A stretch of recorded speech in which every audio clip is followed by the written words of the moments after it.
शहर से दूर, आबादी बहुत कम। यहाँ लोग आते हैं सुकून के लिए, कुछ अपनी मन्नत पूरी होने पर या कुछ मन्नत मांगने। ऐसे स्थानों पर तनाव भरे जीवन से कुछ पलों के लिए हम मुक्त हो जाते हैं। शांत, सरल, सादा जीवन, कोलाहल से दूर, शोक मस्त जिंदगी, पर एक वर्ग के लिए संघर्ष से भरपूर।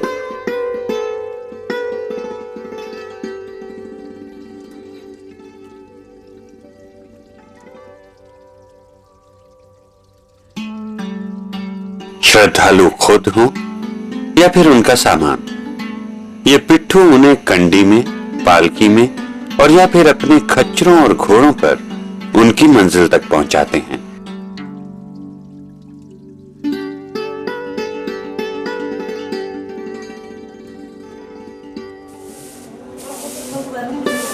काम का समय शुरू होता है सूर्योदय के साथ। अपने ग्राहक से मोल भाव तय होने के बाद शुरू होता है इनका काम, और काम है चलना और चलना। सफर की शुरुआत होती है एक कदम से, और इन पिट्ठुओं की जीविका इनके कदम ही तो हैं। एक निश्चित गति, नपे तुले इनके कदम बढ़ चलते हैं उस रास्ते पर जिसको इन्होंने ना जाने कितनी बार तय किया है। इनके लिए जीवन सिर्फ चलने का नाम है। इस खुले आसमान के नीचे, कुदरत की हसीन वादियों के बीच, इन पोर्टर्स के जीवन का कैनवास बस इतना ही, छोटा सा, सीमित।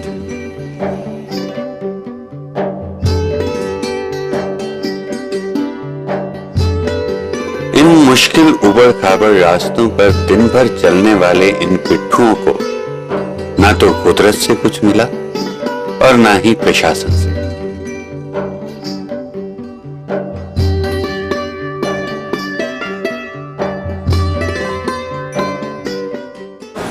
सरकार क्या देते, खुद हम देते हैं सरकार को 6 महीने का 70 रुपए एक जानवर। जीविका अर्जित करने के लिए इस व्यवसाय को अपनाने का कारण है बेरोजगारी। ऐसा नहीं है कि ये पोर्टर्स पढ़े लिखे नहीं, इनमें से काफी तो हाई स्कूल हैं और कुछ MA, BA पास। रोजगार तो है नहीं, चलो यही सही। हाई स्कूल का BA किया, ज्योग्राफी, इकोनॉमिक्स, पॉलिटिकल साइंस। नौकरी नहीं मिलती है, क्या करें? ये BA MSc तक होते हैं। MA तो एम से कर रहे थे, कुछ नौकरी मिल जाए।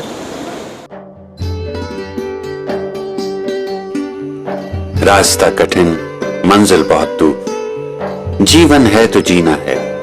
इन कठिन लंबे रास्तों को ये पोर्टर्स हर रोज तय करते हैं, पर न जाने बेरोजगारी से रोजगार के बीच की खाई को भरने में और कितना इंतजार करना होगा। किसी समय बकाया 2-3 दिन का, फिर भी यही काम करते हैं। क्या करना है, धंधा ही है साहब। हमारे यहाँ बेरोजगारी है, क्या है, बड़े पढ़े लिखे लड़के जो है BA MA के घोड़े चला रहे हैं। उचित रोजगार न सही, पर मजदूरी तो तय है इन पिट्ठुओं की। पर इनकी बुनियादी समस्याओं पर आज तक किसी ने ध्यान नहीं दिया। यात्रियों के साथ या कोई दुर्घटना होगी या कोई बात होगी तो उस नंबर से पता चल जाएगा कि घोड़ा वाला ये हो जाता है। फिसलन है रोड पे, वैसे फिसलन, बारिश न हो तो रोड फिसलता है। बस इतने ही हैं गुणवत्ता एवं सुरक्षा के मापदंड, बाकी सब तो राम भरोसे है। प्रशासन द्वारा इन पालकियों और कंडियों इत्यादि के कोई मिनिमम स्पेसिफिकेशंस ऑफ सेफ्टी यानी कि सुरक्षा के न्यूनतम मापदंड तय नहीं किए गए हैं। न जाने कितने ही श्रद्धालु अपना जीवन इस यात्रा के दौरान इन्हीं असुरक्षित पालकियां उठाने वालों के हाथ सौंप देते हैं। इन असुरक्षित रास्तों पर शायद इन्हें विश्वास है अपने भगवान पर। और कुछ हो ना हो, लेकिन टैक्स कलेक्शन यहां स्ट्रीमलाइंड दिखाई पड़ता है। ये है जिला पंचायत की। ये 30-30 रुपये लेते हैं व्यवस्था शुल्क के रूप में। एक घोड़े पे 30 रुपये, घोड़ा हो, पालकी हो या पिट्ठू हो, वो 30-30 रुपये गवर्नमेंट का है। इन पिट्ठुओं के लिए अधिकतम भार उठाने की कोई सीमा तय नहीं की गई है। इन पोर्टर्स को या पर्यटकों को भले ही सुविधाएं पर्याप्त मात्रा में ना दी हो, परंतु सुविधाएं देने के नाम पर पैसा इकट्ठा करना सरकार को खूब आता है, पर्यटकों से भी और पिट्ठुओं से भी। वैसे जिला परिषद वाले जो है लाइसेंस बनाते हैं, 6 महीने का हम जो है वहाँ 140 रुपये दे देते हैं। खच्चर वाले हैं और घोड़े वाले हैं, डोली वाले हैं, कंडी वाले हैं और बोझा वाले हैं। और इनका जो है पूरा रजिस्ट्रेशन और जिला पंचायत कराती है यहाँ पे, और कोई नहीं, ग्राम पंचायत का कोई मतलब नहीं है यहाँ पे। केवल ग्राम पंचायत का अपना गांव से मतलब है। और इनका जो है जिला पंचायत कुछ नहीं देती है, केवल 30 रुपये टैक्स पर डे लेना होता है और 70 रुपये इनको रजिस्ट्रेशन फीस देनी पड़ती है। व्यवस्था तो काफ़ी होनी चाहिए। 30 रुपये पर डे लिया जा रहा है इनसे, तो रहने को मिले, खाने को मिले और स्वास्थ्य सुविधा मिलनी चाहिए। कोई बीमार हो जाता है, कोई मर जाता है, इनकी ओर से कुछ नहीं, जबकि इनको ओर से कुछ न कुछ होना चाहिए। ऐसी कोई व्यवस्था नहीं, कुछ नहीं। जिला पंचायत ने तो कोई काम ही नहीं किया। उनको जैसे मिल गए उन्होंने अपने प्रॉफिट देखना, किसी से 100 रुपये लेते हैं, किसी में 50 में ही बनाते हैं, किसी से 70 का बनाता है। इनका बनाया हुआ किसी मैं तो अभी सवाई के पास तो। लेकिन जब हमने इनका लाइसेंस देखना चाहा तो किसी के पास नहीं था। नित्य नए लोग आते हैं, चले जाते हैं, रह जाती हैं तो बस कुछ यादें।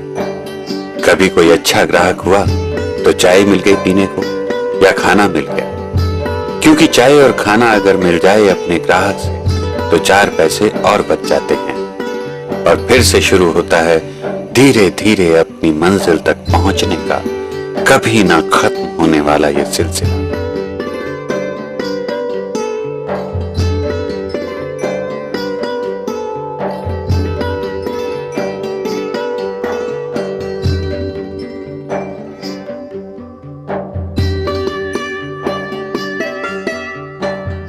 इन दुर्गम रास्तों में दिन रात चलते इन पिट्ठुओं के लिए मनोरंजन का भी एक विशेष स्थान है।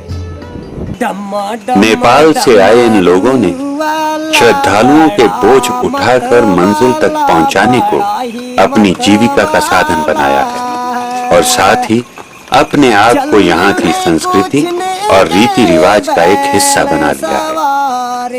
चलने को जिनके बैल सवारी, पीने को जहर का प्याला, बड़ा मत वाला, बड़ा ही मत वाला है। संग में जिनके पारे भतीजी, संग में जिनके पारे भतीजी, गोद में गणपति लाला, बड़ा मत वाला, बड़ा ही मत वाला। हाथी में उत्तरांचल की बेरोजगारी की समस्या को यहाँ नेपाल से आए पिट्ठुओं ने और भी गंभीर बना दिया है। रोजगार तो पहले ही नहीं था, इनके आने से और कम हो गया। इसीलिए उत्तरांचल के पिट्ठुओं में और नेपाल से आए पिट्ठुओं में तनातनी चलती रहती है। नेपाल से हैं, कोई इसी क्षेत्र से। ये लगा लो आप उत्तरांचल में जगह नहीं होगी जहाँ हम नहीं पहुँच। भाषा तो वैसे जानते हैं सर, गढ़वाली कुमाऊनी ये भाषा जानते हैं। कोई सामान लेके चले गए तो कहीं गोल हो गया तो इसका पहले नेपाली लोग कम आते थे तो हमारा ठीक रोजगार चलता था। अब नेपालियों का ज़्यादा हो गया। यहाँ अधिकतर जो है कि बाहर के लोगों के लिए फ़ायदा मिलता है। हमारे यहाँ जो हम यहाँ के रहने वाले हैं हमको पीछा तक जो बहुत कम करते हैं, घोड़ा वाला ये सब कम करते हैं। जिस टाइम हम भीड़ होते हैं ना उस टाइम बहुत कम करते हैं। बहुत जिस टाइम घोड़ा आते हैं कंडी में डंडे से लात मारते हैं, आदमी को नीचे ऊपर फेंक देता है। ये कंडी है, हमारा कंडी है ना, इसको हटा देता है। ये जो घोड़ा कंडी डंडी चलाते हैं ना, इन लोग यहाँ का सब दादागिरी करते हैं। पिट्ठुओं की जिंदगी इस खूबसूरत कायनात में स्वर्ग लोक का मार्ग कहे जाने वाले इस पावन तीर्थ पर नरक से भी बदतर है। एक तरफ हालात से समझौता कर मजबूरीवश जीविका अर्जित करने के लिए अपनाया ये रोजगार, और दूसरी तरफ रोजगार की उपलब्धता के सामने खड़ी हैं दो चुनौतियां। एक पड़ोसी देश के ये नेपाली पिट्ठू, और दूसरे इनकी व्यवस्था पर नजर गड़ाए ये आधुनिक साधन। प्रशासन ने या स्वयंसेवी संस्थाओं ने इन पिट्ठुओं से ज्यादा इनके जानवरों की ओर कभी कभार ध्यान दिया है।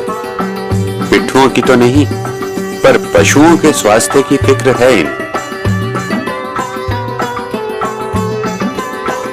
शरीर की क्षमता से ज्यादा वजन उठाकर चलते रहना और यूं जीवन बिता देना, क्या ये इनके पिछले कर्मों का फल है, या व्यवस्था की नजरअंदाजी, और या फिर इस क्षेत्र की भौगोलिक स्थिति?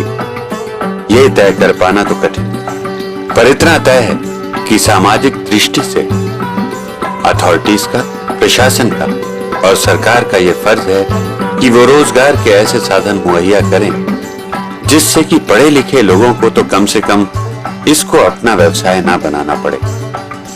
क्या डेवलपिंग नेशन की यही परिभाषा है कि BA MA पास युवा पालकी, पिट्ठू और या फिर घोड़े हाँक कर, बोझा लाद कर अपनी जीविका कमाएं?